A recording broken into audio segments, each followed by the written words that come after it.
मराठी महापौर या मुद्द्यावर भाजपवरच का टीका केली जातीये? डिंपल मेहता नकोत पण रुबिना फिरोज मात्र चालतायत असा सवाल भाजपचे आमदार नरेंद्र मेहता यांनी आता विचारलाय। मीरा भाईंदर शहराचा सर्वांगीण विकास हाच भाजपचा अजेंडा आहे असं वक्तव्य नरेंद्र मेहतांनी केलेलं आहे। मात्र मेहतांच्या या वक्तव्यावर शिवसेनेकडून हल्लाबोल करण्यात आलाय।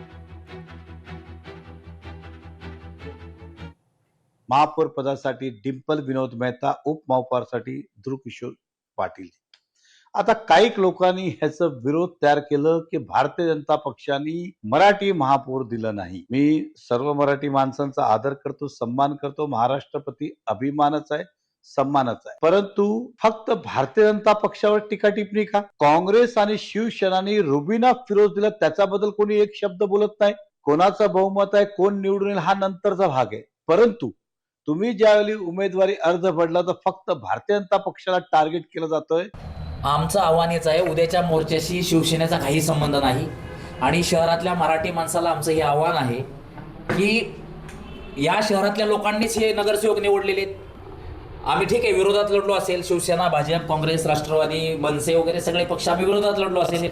एकदा निवडणूक झाली, मतदान झालं आणि निवडणुकीचा निकाल आला की निवडणुकीचं राजकारण संपतं आणि आता ज्या पक्षाला बहुमत मिळाले त्यांनी आपला महापौर निवडावा, त्यांनी तो ठरवलेला आहे।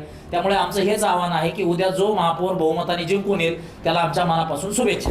उद्याचा महापौरचा आपला विषय आहे। ज्या पद्धतीने भारतीय जनता पार्टीचे इथले नेते नरेंद्र मेहताजी आरोप प्रत्यारोप करत आहेत मराठी या मुद्द्यावरती, शिवसेनेवरती, हे सर्व आरोप प्रत्यारोप आम्हाला हास्यास्पद वाटतात। याचं कारण असं आहे, आणि ज्या एक संघटना जी आहे मराठीकरण समिती, मधल्या काळात त्यांनी मराठी विषयाचा फार मोठं आंदोलन या मीरा भाईंदर शहरामध्ये उभं केलं होतं आणि मराठीकडून कसा त्रास होतोय मराठी माणसांना हे सिद्ध केलं होतं। त्या आंदोलनामध्ये प्रत्येक राजकीय पक्षाचे सर्व मराठी आपले उमेदवार असतील, आपले नगरसेवक असतील, नगरसेविका असतील, किंबहुना आपले मंत्री महोदय, आमदार सुद्धा, प्रत्येकाने अशा चांगल्या विषयाला पाठिंबा दिला होता।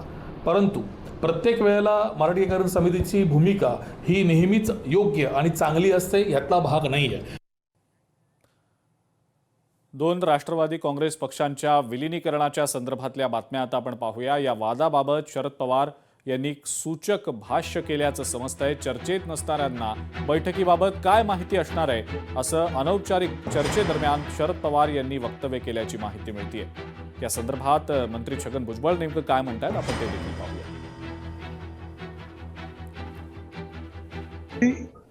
तिथे मी मगाशी सांगितलं पण कृषी प्रदर्शनासाठी आलेली ही सगळी मंडळी होती आणि इथून फक्त अजितदादा होते, ते बारामतीचे असल्यामुळे,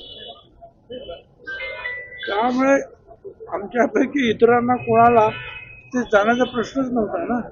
आणि अचानक अशी काहीतरी तिकडे मिटिंग होणार हे कुणाला माहिती होतं, आणि मग असं काही करायचं असेल तर तिकडचे जसे 7-8-10 माणसं, तसे इकडचे 2-4-5 माणसं बसून एकत्रित त्याचा काय तो निर्णय घ्यायला पाहिजे आहे आणि मग आपण बोलायला पाहिजे। असं काही असो। लोकशाही मराठी ऐका, पहा, जागरूक रहा।